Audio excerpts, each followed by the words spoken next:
그러니까 GTX의 개통을 조금 여유있게 본 다음 그 시기에 내가 들어갈 GTX 역세권에 신축발이 살아있는지 보고 허브 역할을 할 수 있나 보면 되는 거예요.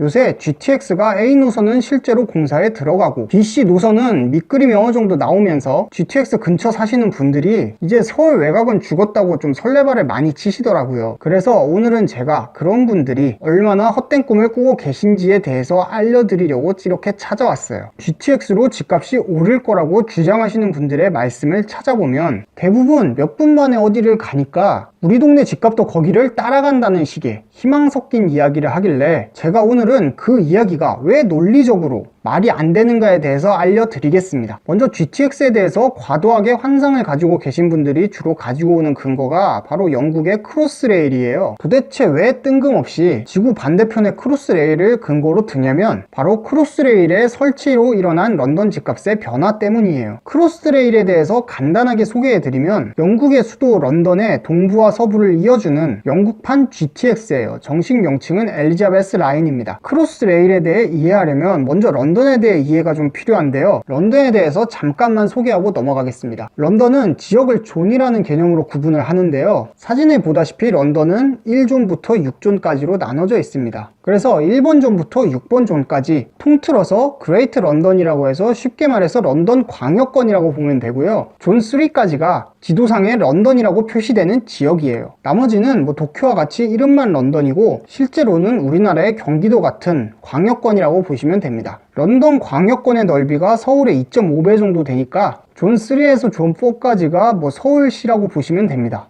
다음으로 각 존에 대해 소개해드리면 1번 존은 우리나라 서울로 치면은 3도심 라인이라고 보시면 됩니다. 모든 핵심 시설이 여기 위치해 있고요. 우리나라 사람이 런던에 관광을 갔다 그러면 거의 이 1번 존 안에서 움직이게 되어 있어요. 2번 존은 2호선 안쪽 라인이라고 보시면 되고 3에서 4번 존은 우리나라로 치면은 2호선 외곽 라인의 서울시라고 보시면 됩니다. 그리고 5에서 6번 존은 그냥 경기도라고 생각하시면 돼요. 런던의 경우에도 서울처럼 그린벨트가 도시 외곽을 감싸고 있기 때문에 크로스레일의 혜택을 가장 많이 받는 곳은 바로 서부의 종점인 레딩이나 동부의 브렌트우드 같은 끝부분에 위치한 곳들이 주로 큰 수혜를 보게 됩니다. 왜냐하면 이 지역들이 우리나라로 치면은 그린벨트 바깥쪽에 있는 신도시 같은 개념이거든요. 쉽게 얘기해서 온정이나 일산, 동탄 같은 곳이라는 거예요. 이런 곳들은 크로스레일이 들어와서 런던에 진입하는 시간이 대폭 단축되게 된 거죠. 그래서 주로 GTX는 교통혁명이라고 주장하시는 분들이 펼치는 논리가 런던과 우리나라는 비슷한 환경을 가졌으니까 나중에 GTX가 완공되고 운행하기 시작하면 런던으로 치면 5번에서 6번 존에 있는 지역이 폭등한 사례를 가져오면서 우리 지역도 그렇게 될 것이다 라고 얘기를 주로 합니다. 그래서 오늘은 과연 그분들 소원대로 그런 일이 진짜로 일어날 것인지에 대해서 한번 살펴보려고 합니다. 먼저 런던의 사례를 들고 오시는 분들이 가장 간과하시는 부분 중 하나가 바로 주택의 수명입니다. 우리나라는 상당히 압축 성장을 한 나라죠. 근데 이런 발달 과정에서 생긴 부작용이 바로 건축물의 수명이 매우 짧다는 겁니다. 특히 소위 신도시 조성이라 불리는 부동산 정책은 90년대 처음 1기 신도시가 조성되고 나서부터 낡으면 2기 신도시를 또 낡으면 3기 신도시를 새로 짓는 식으로 개발이 되었습니다. 그런 개발 방식의 부작용으로 나타나는 게 바로 주택 수명이 매우 짧다는 겁니다. 좀 된 자료인데 주요 국가별 주택 교체 수명을 보면은 한국의 경우 28년가량 밖에 안 되는데 크로스레일이 설치된 영국의 주택 수명은 128년입니다. 그럼 여기서 뭔가 하나를 짚으셔야 되는 겁니다. 영국의 경우 주택을 한번 지어놓으면 100년 넘게 쓰기 때문에 일정 기간이 지나 구축으로 접어들게 되면 부동산 가격에 큰 영향을 주지 않는데 한국의 경우 주택의 가격을 결정하는 큰 요소 중 하나가 바로 연식입니다. 똑같이 30년차 아파트라도 서울의 30년차 아파트는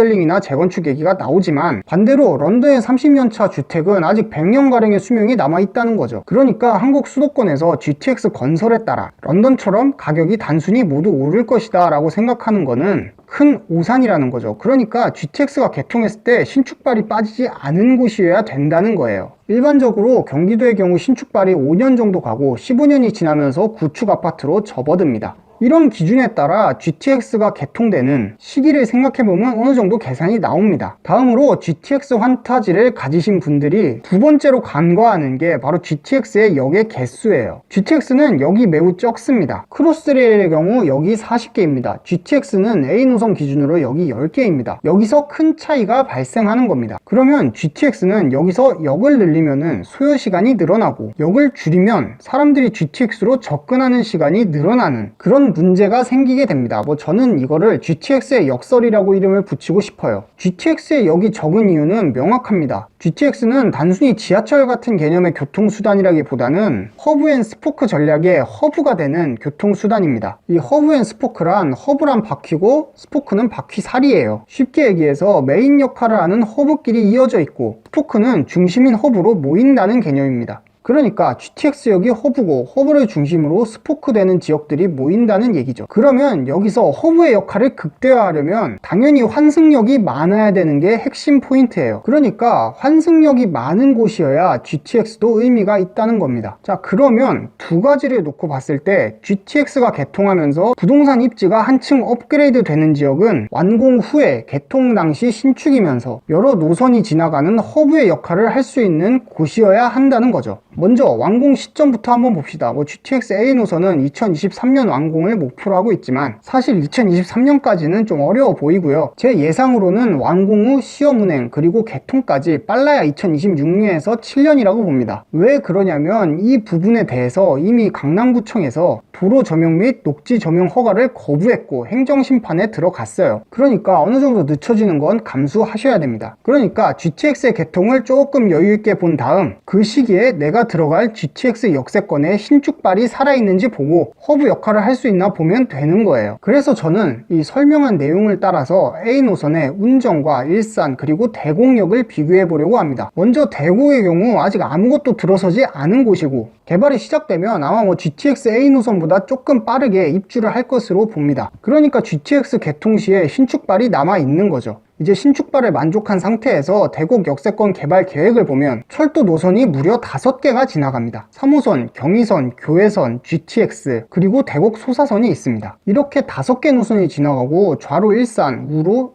횡신해서 GTX를 타기 위해서 대곡으로 향할 겁니다. 그러니까 대곡이 바로 서북부의 새로운 블랙홀이에요. 이게 바로 제가 저번에 말씀드린 것처럼 서북부로 가려면 그나마 대곡 역세권이 유망하다는 이유예요. 다음으로 일산의 경우 킨텍스 근처 주상복합단지 몇 개를 빼면은 대다수가 구축 아파트입니다. 그러니까 많은 단지가 신축이란 조건에서 이미 탈락입니다. 그러면 허브의 역할은 얼마나 할지 한번 살펴보면 킨텍스 역의 경우에는 GTX 이외에도 인천 2호선이 여기로 된다고 하지만 인천에서 일산을 이어주는 거는 허브 역할을 하는 측면에서는 큰 의미가 있다고 보지는 않습니다. 그래서 킨텍스 역도 실제 허브의 역할을 하기에는 좀 한계가 있다고 봅니다. 마지막으로 운정의 경우 올해 내년 사이에 많은 단지들이 입주합니다. 그래서 신축발은 아슬아슬하게 받겠지만 여기는 따로 허브 역할을 할 만한 역이 없어요. 그냥 GTX 운정역이 전부입니다. 그래서 운정역의 경우에는 그냥 차량 기지를 배치하기 위한 것이라고 보기 때문에 GTX의 본래 목적인 허브의 역할로는 아예 메리트가 없는 거예요.